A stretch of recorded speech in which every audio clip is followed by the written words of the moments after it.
Both victims were,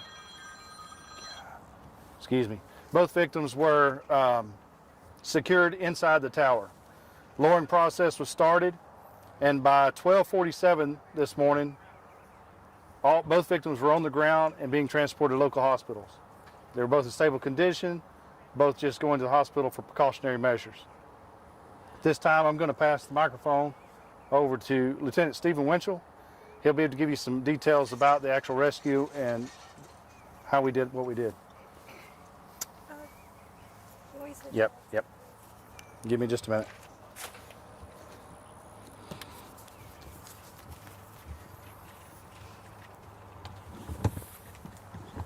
Just kind of stick them in your pockets.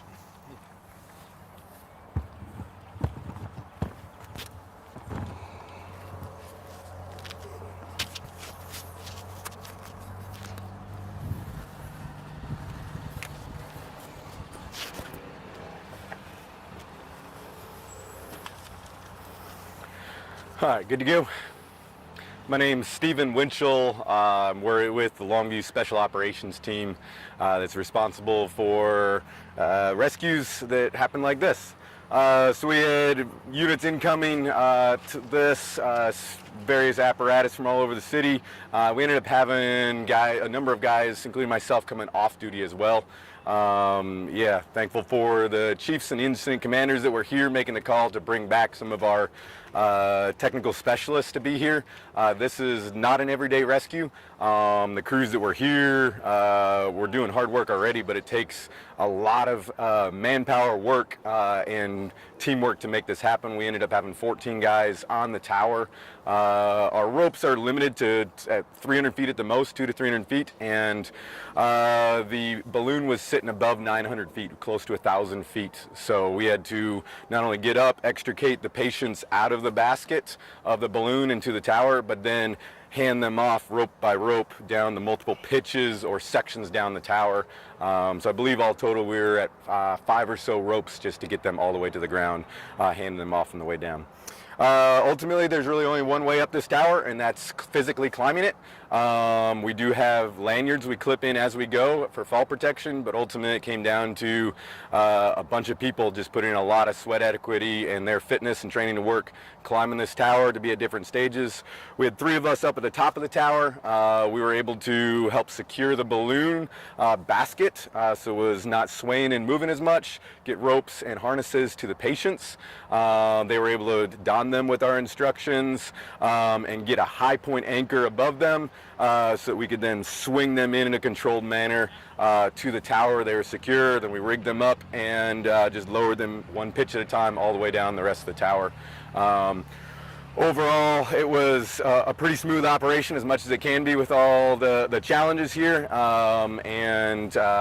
Just super thankful that in a moment like this, a lot of things coming together. Want to give a shout out to our training chief, Steve Dankers, has been building this rope rescue program for a couple decades now, and is the reason why we have the talent and the manpower and the technical equipment and the knowledge to be able to go and do this. He was the one, someone behind the scenes helping making calls, bringing guys in. Our administration and our fire department support network has been huge. Just having the equipment, the resources, and being empowered to train like this is not something that happens every day in every fire department. There's a little bit of specialness happening here. And just really thankful, and I know a number of the other guys climbing with me are thankful to the Lord for the safety He gave us. This weather could not have been much better. It is very physically taxing to climb this, and then most of the guys ended up down climbing as well. So climbing 1,000 feet up, 1,000 feet down for some of them with a bunch of heavy gear and rope is a very physically taxing event. So thankful for their sweat equity and just the Lord being with us and answering prayers allow us to have a very good outcome of what could have been a very tragic event here. So any questions I can answer. Would you say that the wind was a factor or no? Not a major factor for us. Obviously a factor in the balloon ending up where it did, I think. That's going to be up to them and investigation, all that. And possibly helping it stay where it was. It was wrapped up a couple places. So thankfully the balloon, the basket stayed secured, even despite being deflated. and having some damage to the balloon. For us, it wasn't a major factor. In fact, it may have helped us stay cool a little bit while we were up there. I know the drinking water we took with us went fast, but thankfully we did have some of that, and so yeah, wind was not a major factor. It sounds like it took y'all about an hour to get up and about 2 hours to get back down once you guys had them. Yeah, I believe that's about correct. Yeah. And all of it, I'm guessing you said you guys have been trained. Was that a lot of time figuring out how you guys were going to get up there, or do you go up with a plan once you start heading down? We essentially have exercised similar, not nearly to the scale, but similar scenarios in the past. And there was crews, some of the first in crews here were making plans. I came in a little bit after the fact. And by the time I got here, basically had a plan. We plugged into that and just started climbing. We have radios with us, so there's a few minor adjustments to the plan along the way. But in general, most of that's just climbing and doing at that point. And you said you were at the top? Yeah, there was 3 of us at the top. I was one of the guys up there. First? Yeah, I was not first up there. Braden Pointer was one of our Station 5 firefighters, the first one up there, but it's a little better. Once you finally reached them, I bet they were glad to see you guys. Yeah, I think they were glad for help. I think they felt better once we had harnesses on them and had them secured in, because it certainly was not stable, did not look stable. Obviously didn't go anywhere and hasn't yet, thankfully. But it's just a basket that was swinging pretty good in the breeze there, and they're just hanging out in that basket with a partially torn balloon wrapped a few places. What was holding them there. So once we got harnesses on them and tied into our system, and we knew if anything else went wrong, they're secured. That makes all of us, including them, feel a lot better. So you said you had 14 people up there. We saw that they were kind of 14 people at various stages on the tower, something along those lines. Yeah. Secure that they made it all the way down. Yeah, so essentially we had 3 at the top getting them hooked up, and then we lower them on a rope down to the next 2 guys. They hook them up to their rope, take off the old rope, lower them to the next 2 guys, so on and so forth, just leapfrogging their way down the tower. So in East Texas, we don't have a lot of skyscrapers. We don't have many structures that are of this height right here. So as someone who's climbing up there to retrieve 2 victims, what is kind of just the mindset of you personally and your climbers up there? Mindset of good climbers is just task focused, right? I think all of us can get in our head on things like this, and all of us just need to focus on what's one foot in front of another, one rung at a time, and doing the next thing. Ultimately, what we're doing is not crazy complex at some level. It's just simple things. It's just a very challenging place to do those simple things. So I think as firefighters and rescuers, most of our guys have years of experience of even turning off emotions and fears and just doing the next right thing to help the person in front of you. We're very task-oriented people, and that plays out well in a scenario like this. Was it a mix of firefighters and climbers up there, or who exactly was making their way up? All the personnel on scene were Longview Fire Department personnel, firefighters, and so just our staff that I'm aware of. Has Longview Fire Department and your climbing forces ever seen anything of this magnitude in your experience? Never seen it. There has been tower rescues in the past at a much lower height, but yeah, just this height, this tower we have known about as one of the tall ones in our city, in our area around our city. As we teach rope classes, this is exactly one of the scenarios we talk about. It's kind of the Super Bowl of rope rescue, right? There's a lot of other places that we can get people out of holes, people off the side of buildings, that type of thing. We get some tree climbers. We talk about this one as being one of the logistical challenges because of the height, the exposure, and all those factors there. So we literally have talked about this one. We've also briefed and talked about what we do if a hot air balloon gets stuck in a power line or a tree or something. We just didn't expect today that both of those scenarios would get combined into one very tall rescue. Sounds like a big learning lesson for your departments. Is there anything that happened during this rescue that surprised you, or you're going to learn from and take into the next possible rescue?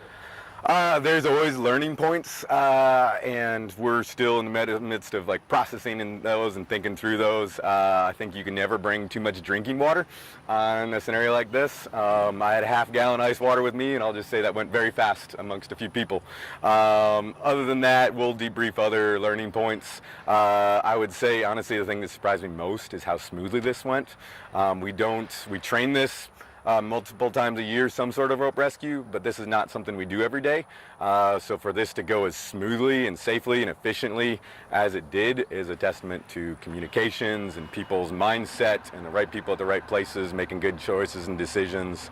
So honestly, that was the biggest surprise to me. Wrapping up real quick here, for me at least, whenever you guys brought them down, there was cheering on the ground. I could hear it, and I was a ways away. There was excitement in that way. What were you guys kind of saying to them on the way down? Was there any encouraging comments left behind for your climbers during that process? Yeah, we had some good chats with the people that we were, the patients we were able to rescue there. I think they were very glad to be out of the basket. I know, talked to one of the patients there, has been doing ballooning a very long time, he said he'd never done anything like this or seen anything like this. So overall, they were very good spirits, very cooperative and helpful. If it had been people that were injured or not as capable as we would have had to climb out to that basket, and that would have added a significant degree of difficulty.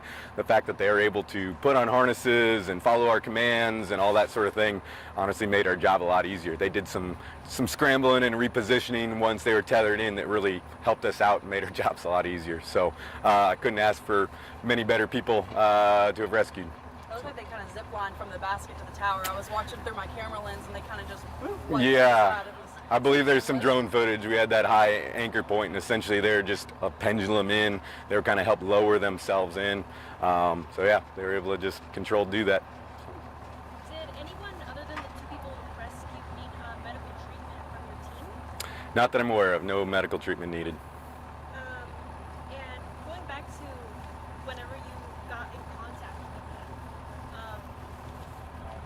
can you describe like their emotion? Because I know seeing firefighters when you're 900 feet up comes with emotion. What did you see? I don't want to speak too much on their behalf with them not being here and respecting their privacy, so I'm a little cautious to say too much about that. I would say they were stable, calm, and cooperative. I think they were very relieved, especially once they get clipped in and get to the tower. The tower still is high, but it feels a little bit more like a ladder instead of dangling in a little swinging basket. So I think they were very relieved at those pieces, and in general, I think they were just doing what they needed to do, calm and cooperative, and they're probably processing more emotions now that they're on the ground than maybe in the moment, would be my guess, but I don't want to speak for them too much.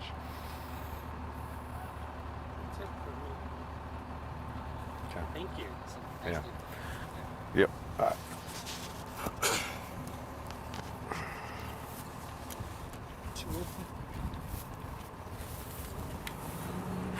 I'll give a brief recap of everything.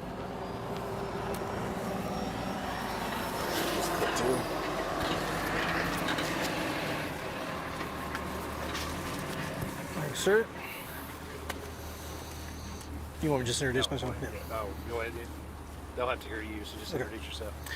So my name is Rick Flint. I own Rackham Safety and Rescue out of Fort Worth, Texas. I was contacted this morning by Chief Dankers about 8:45, letting me know that there was a rescue in progress. At the time, we thought was 800 feet. I told him at that point that I would get en route from Fort Worth with one of my rescuers, just in case there was assistance needed by the Longview Fire Department. I was in contact with Chief Dankers all the way from Fort Worth, where we found out at that point that they were at 915 to 1,000 feet.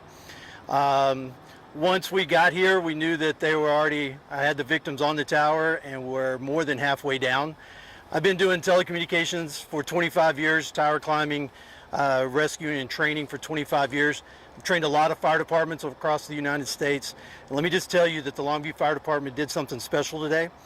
There's very few fire departments that could have done it as good, as efficiently as the Longview Fire Department did.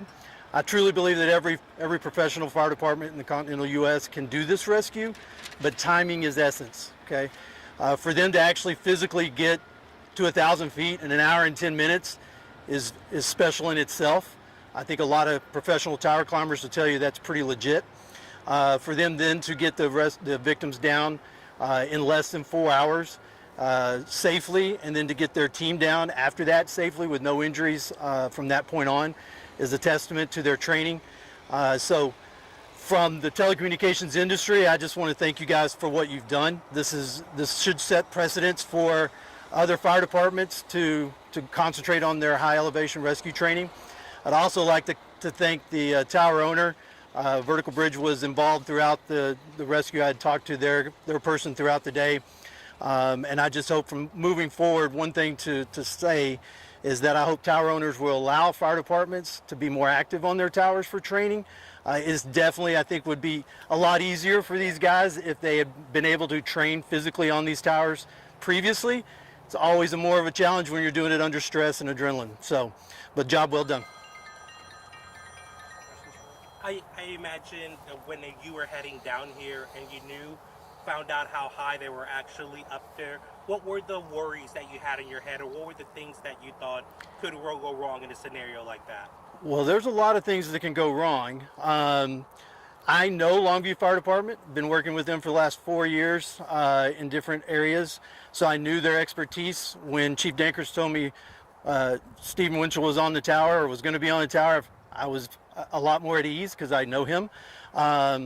So really at this point, it's more just timing. I truly, and I told their team, en route to this area, I truly expected to be climbing this tower.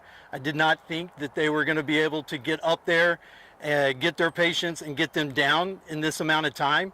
History would say that the last big tall tower rescue from fire department took approximately 6 to 7 hours for one patient. So for them to do that in this time frame for 2 patients at this elevation truly was a testament. As an older guy, I was kind of relieved that once I got here, they were on their way down. So there was some thankfulness to that. So like Stephen said, it is a blessing that they have a fire department that gives them the ability to train and gives them the equipment to do it. And I think God was looking out for you. So. Maybe not in this way, but I imagine that these towers are made to climb for maintenance and other purposes. Can people climb them all the way to the top if they needed to? Oh yeah, this is a 1,100 foot tower. It has a ladder that goes all the way up the center of the tower to 1,100 feet. There'll be another crew that comes out tonight, and they'll be working tonight and tomorrow to remove the balloons. So that is a broadcast tower crew, and they're going to rig that thing up, and they're going to pull that balloon down probably first thing in the morning. Question about that balloon detachment. So I was speaking with some people out on the ground, and they said there was a big concern for the flammability of the, just the materials that it takes to fly a hot air balloon. And I don't know if any of that equipment is still up there, but what are the concerns when it comes to removing that basket to the ground? I don't think there's any concern with, there is propane in the basket. That's how a hot air balloon operates. My understanding, there's one tank that's empty, and so there's one tank that still has propane in it. The balloon is built and has a lot of areas that we can rig from. So the crew's just going to get up there and rig some ropes to the basket itself. Once they get it under tension, then they'll cut it loose from the balloon itself, the material, and then they'll just be able to lower it to the ground. So there will be no issue at that point. Gotcha. So nothing will be falling. They'll just hopefully not. Nothing should be falling. Things happen. Once they, that balloon is wrapped around several different guy wires up there. So there's a possibility that the sheeting from the balloon or whatever might move a little bit, but they'll do everything they can to keep everything down into one spot. And you guys said that'll happen starting tonight or tomorrow? Yeah, they're en route. They're en route from Fort Worth, Dallas area. They should be here in the next 3 to 4 hours. My understanding, they're just going to rig the tower tonight, and then they'll come back. It'll be too dark at that point to try to remove it, so they'll come back first thing in the morning and remove the balloon. Is that job something common for you guys to do like that? No, I don't. Yeah. So they build them. Obviously, this particular crew is one of the best crews in the world as far as high rigging. They're a broadcast crew, so they stack towers like this all the time. Removing a hot air balloon may be one of the first for them. I might have to check with the owner and see if they've ever done that anywhere else. Okay, what's the name of that crew? Tower Kings is the company that's en route to remove the balloon. They're based out of Cedar Hill, Texas. Jumping back, sorry, I'm going to jump back to our guys and just ask, what level of training is required to be able to do what they did today in the manner that they did it? Because I think Stephen was a little bit humble. So what is the level of training that it takes to be able to pull this off?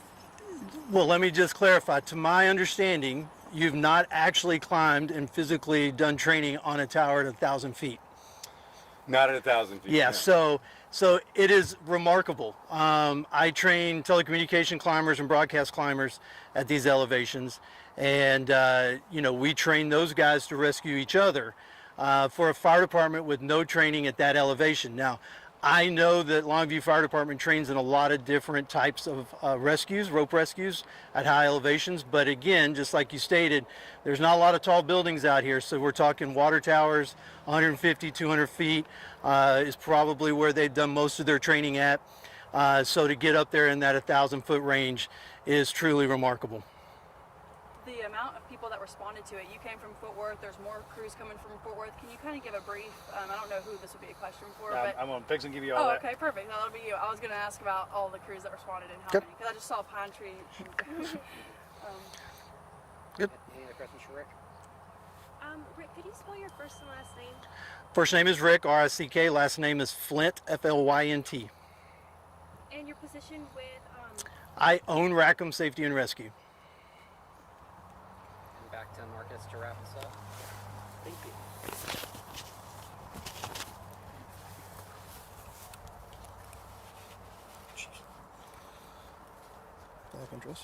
Yeah.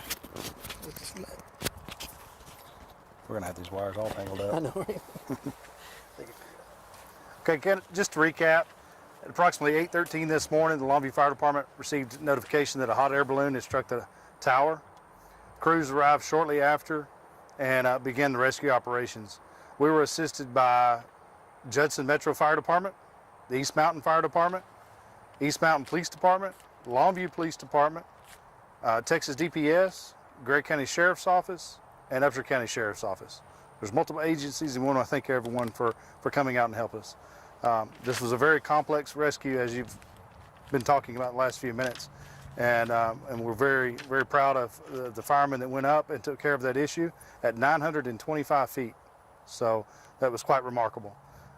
Both patients are down in less than 4 hours, and as Rick said, also Rackham Safety was here to assist as well. So we want to thank everybody for this, and we're very grateful for the outcome being so positive.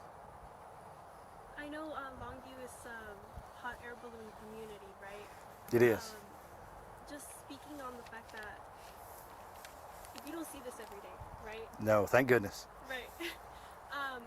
Looking forward to, let's say, the hot air balloon race that's happening later on this year, what are some safety precautions that y'all might take after this? Oh, the Longview Fire Department trains nonstop. As Lieutenant Winchell mentioned a while ago, we train for this every day in hopes that it never takes place, but when it does, we're prepared and ready to respond. So training for us will never stop. Do you know what they were doing up in the air, the balloon? Was it an event that was going on? I don't have that information this time. Did it just, and if you don't have this information, it's okay, but I know hot air balloons go up and down and they don't really have a steering wheel and they just kind of have to go where they please. So is that the case today? It just kind of blew the wrong way? Again, that's going to be an investigation. The FFA is going to be investigating this. Texas DPS is holding the scene until they arrive, which they are on their way as well. What are the odds of all the things? We went right into that. Do you know anything, Marcus, about the tower? I know it's a radio tower. We heard that maybe one of the local radio stations may have lost their signal. Do we know what the process in that is, or where that's at right now? They are working. There was a radio tower, it is a radio tower and a communications tower, I believe. Is that all? Mm-hmm. Okay. And that radio station was down for the last several hours. They have since, because the crews are not going to go back up right now, they've turned some power back onto it. So that station should be back on air, but it may go down again in the morning. Other than radio, any other? Some telecommunications, Okay. but that's about it. Last question I have, and this can kind of be one for all of y'all, if y'all I don't know if y'all want to pass the mic around or how it may go, but when it comes to all the people that camped out to watch, there was a lot of people sitting out there. They even had lawn chairs. And so what did that kind of go into? Just did that, if it impacted the mission at all, or just what are your general thoughts about the spectators today? This was something quite remarkable to see. So, but Did you see him? well, we saw some. We had drones up in the air that was helping with the rescue operations and letting us know our elevations and stuff like that. And we did see some of the spectators around. So, What were your I was just going to add, we were on the way back down, and one of the other climbers that was up at the top with me let me know that his wife and kids and my wife and kids were down at the gas station watching. That was the first I was aware of that, so that's kind of special. No pressure, right? It's our family. There was nearly like 100 people just at the gas station, and several other people like parked on the side of the road. Yeah. A lot of people that I spoke to, they were saying their thoughts. They were like, "Oh, I can't believe this happened," but most of all, they were saying prayers. They were like, "I really hope everything goes according to plan." What would you say to them, or anybody that kept y'all in their thoughts and prayers? Thank you for prayers. They were answered. Yes, power of prayer. It works.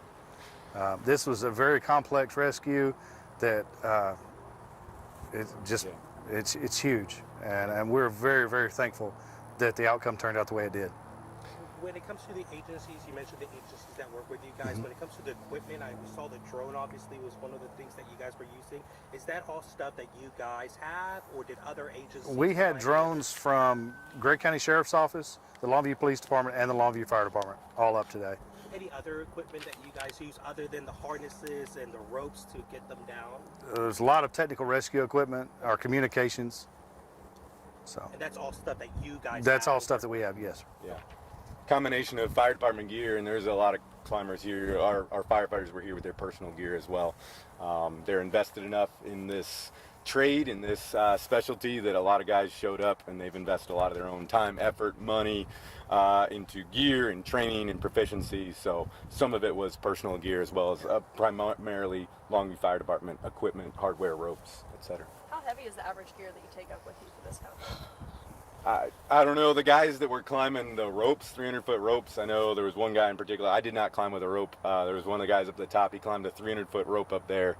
I don't Probably about 45 pounds or so. 45 pounds, yeah, on his back, plus some other handful of hardware and stuff, so harnesses. What comes next is the basket coming down. We heard it sounds like a group of professionals are going to take that job. Any concerns from your part or from y'all's part, either on the ground or for people or anything like that? We need everybody to stay away. You know, there's still an inherent danger with that. They're professionals, and I have no doubt that it'll come down safely, but we don't want anybody under it at the same time. And we'll also be here in case they need us for anything. And what time is the FAA supposed to be coming? The last I heard, they were en route. I'm not sure what that means. And as far from this point forward, who would be the lead agency to give us information or updates? Would it Texas kinda be Department of Public Safety is holding the scene until the FAA gets here. That's it from us. Anything else? That's it. Alrighty. Thank you. Thank you. Give you guys a break from the sun. Yeah. So I'll tell Thank you. y'all as media, right? We have obviously